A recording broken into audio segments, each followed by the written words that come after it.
নমস্কার, এডুচর্চায় সকলকে স্বাগত। আমরা জানি যে গত 25 তারিখে কলকাতার ভারত সভা হলে এসএসকেএমএসকে শিশু শিক্ষা সহায়িকা এবং এমএসকের সম্প্রসারক বা একাডেমিক সুপারভাইজার সমন্বয় সমিতির আহ্বানে যে এক রাজ্য কনভেনশন হয়েছিল, সেই রাজ্য কনভেনশনে বেশ রাজনৈতিক নেতৃত্ব থেকে শুরু করে সমাজ কল্যাণের যে সমস্ত ব্যক্তিত্ব বিদগ্ধ জন ছিলেন, তারা কি বলেছেন বা সেই সম্মেলন থেকে এসএসকেএমএসকের উন্নতির জন্য কি পদক্ষেপ নেওয়া হবে বা কি সিদ্ধান্ত নেওয়া হলো, সেই সম্পর্কে বিস্তারিত জানাচ্ছেন পরিতোষ ঘোষাল। এই সঙ্গে তিনি এসএসকেএমএসকের অন্যান্য যে সমস্ত সংগঠনের নেতৃত্ব রয়েছে তাদের উদ্দেশ্যে তিনি কি বললেন, সেটাই এখন আপনাদেরকে আমি শোনাচ্ছি। তো চলুন পরিতোষবাবুর কাছে যাই। কালকে আমরা কনভেনশনের আহ্বান জানিয়েছিলাম। হ্যাঁ, প্রধানত আমাদের মাদ্রাসা যারা আমাদের যুক্ত হয়েছে আমাদের সঙ্গে, আগে তো মাদ্রাসা আমাদের যুক্ত ছিল না। হ্যাঁ হ্যাঁ, পরে আনুষ্ঠানিকভাবে মাদ্রাসা সঙ্গে শিক্ষক শিক্ষিকা যারা ছিলেন তারা আমার যুক্ত হয়েছেন। আমরা একটা কনভেনশন করেছিলাম, শুধু মাদ্রাসা না, অন্যদেরকেও আমরা আহ্বান জানিয়েছিলাম, কিন্তু প্রধানত মাদ্রাসার লোকজনই বেশি ছিল। আচ্ছা, প্রায় 250 উপর জমায়েত ছিল। কম্প্যাক্ট একদম হল ভর্তি ছিল। আচ্ছা, এখানে মোটামুটি এসএসকেএমএসকে আজকের দিনে যে সমস্যা সেগুলো তুলে ধরা হয়েছে। আচ্ছা, বিভিন্ন বক্তারা তারা বলেছেন, বিশেষ করে আমাদের সংযুক্ত মোর্চার বিধায়ক নওশাদ সিদ্দিকী বলেছেন। তারপরে মিরাতুন নাহার শিক্ষাবিদ, আচ্ছা, হ্যাঁ, মাননীয়া মিরাতুন নাহার সমাজকর্মী শিক্ষাবিদ, উনি বলেছেন। শামীম আহমেদ কলকাতা হাইকোর্টের অ্যাডভোকেট, উনি বলেছেন। আমাদের মানব সম্পদ উন্নয়নের রাজ্যের সম্পাদিকা এবং সিআইটি সেন্ট্রাল কমিটির মেম্বার মধুমিতা ব্যানার্জি বলেছে।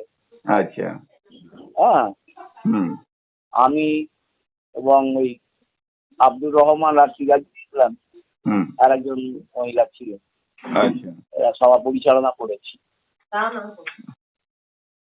মূলত আমাদের দাবিগুলোকে নিয়ে উত্থাপন করা হয়েছে, আলোচনা হয়েছে। হ্যাঁ, দাবিগুলো আপনি একটু বলেন যে দাবিগুলো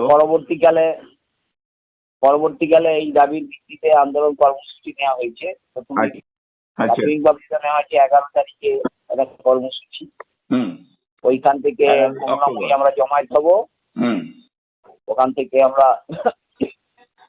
শিক্ষামন্ত্রীর কাছে ডিভিশন দেবো এবং মাদ্রাসা ডিরেক্টরের কাছে, ডিএম এর কাছে ডিভিশন দেব। আচ্ছা, আপাতত এই কর্মসূচিটা ঘোষণা হয়েছে। পরবর্তীকালে কলকাতায় একটা বড় সমাবেশ মিছিল সংগঠিত করা হবে। এই মোটামুটি কথা হয়েছে। দাবি তো আমাদের যেটা কমন দাবি, সমকাজে সমবেতন, ন্যূনতম বেতন কাঠামো, আচ্ছা আচ্ছা, তারপরে শিক্ষাগত অবস্থা অনুযায়ী সাম্মানিকের ব্যবস্থা করা। আচ্ছা, হ্যাঁ, মৃত শিক্ষকের পোষ্যকে বিকল্প কর্মসংস্থানের ব্যবস্থা করা। আচ্ছা, বোর্ডের রিকগনিশন, এরকম দাবিগুলোকে সামনে রেখে এইটা বিশেষ করে শূন্য পদে শিক্ষক নিয়োগ, এইটা একটা প্রধান দাবি। হ্যাঁ হ্যাঁ হ্যাঁ হ্যাঁ, এগুলোকে নিয়েই আমরা এই কনভেনশনটা করেছি এবং এই কনভেনশন করার প্রধান লক্ষ্য হচ্ছে দীর্ঘদিন ধরে তো কোন রকম আন্দোলন কর্মসূচি কার্যত নেই, গ্রহণ হচ্ছে না এসএসকেএমএসকে।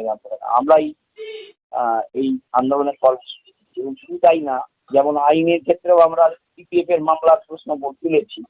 আচ্ছা, যেমনই আমরা যে শূন্য পদে শিক্ষক নিয়োগ, হ্যাঁ, এই ব্যাপারটাও আমরা আইনি পরামর্শ নিচ্ছি যে মামলা করা যায়।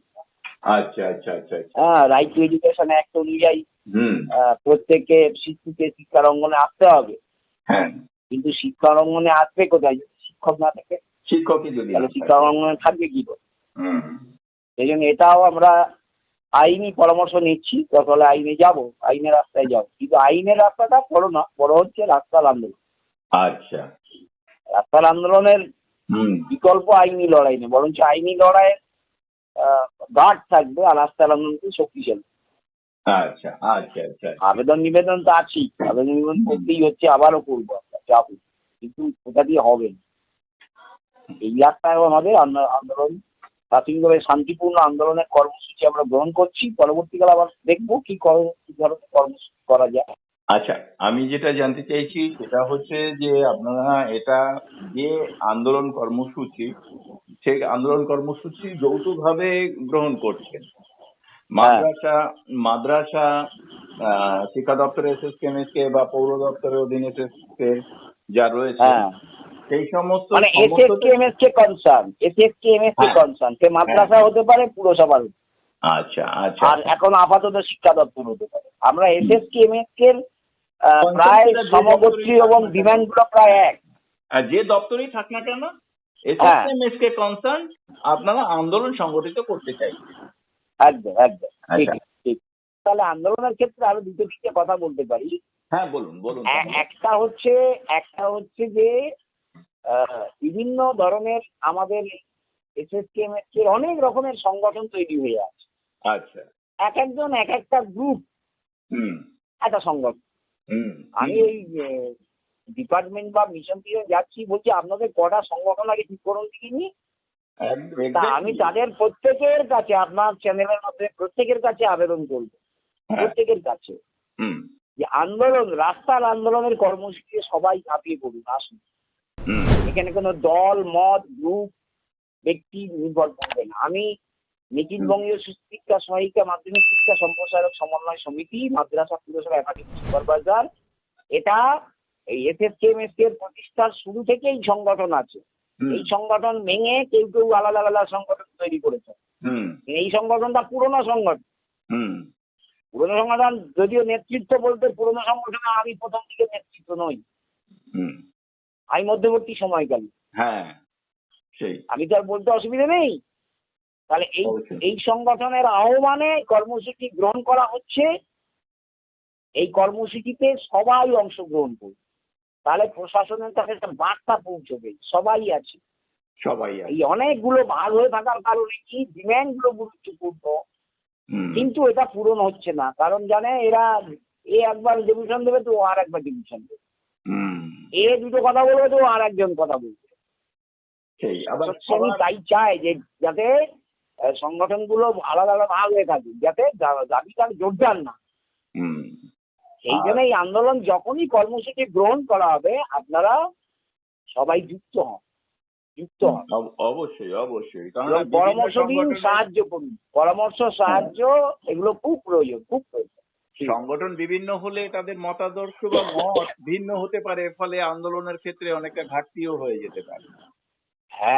না আবার একটা কেউ আছে, অনীহাও আছে, ও করে কি হবে, কিছুই হবে না, এই তো বয়স শেষ, আর বিয়ে লাভ নেই, এই এটা নেতিবাচক মনোভাব আমাদের মধ্যে আছে। এটাকে উপেক্ষা করা যায় না, কিন্তু এটাকেও রেখে আমাদের চাইবো যে আমরা এক্ষুনি কোনো জঙ্গি আন্দোলনের কর্মসূচি গ্রহণ করছি না, শান্তিপূর্ণ আন্দোলনের কর্মসূচি আমরা গ্রহণ করছি। ভবিষ্যতের ব্যাপার ভবিষ্যতে আবার সিদ্ধান্ত নেওয়া হবে। আপাতত এই ভাবনা ভেবেছি আমরা, সেটা আপনার মাধ্যমে বললাম। ঠিক আছে? ঠিক আছে, আপনাকে অনেক অনেক ধন্যবাদ।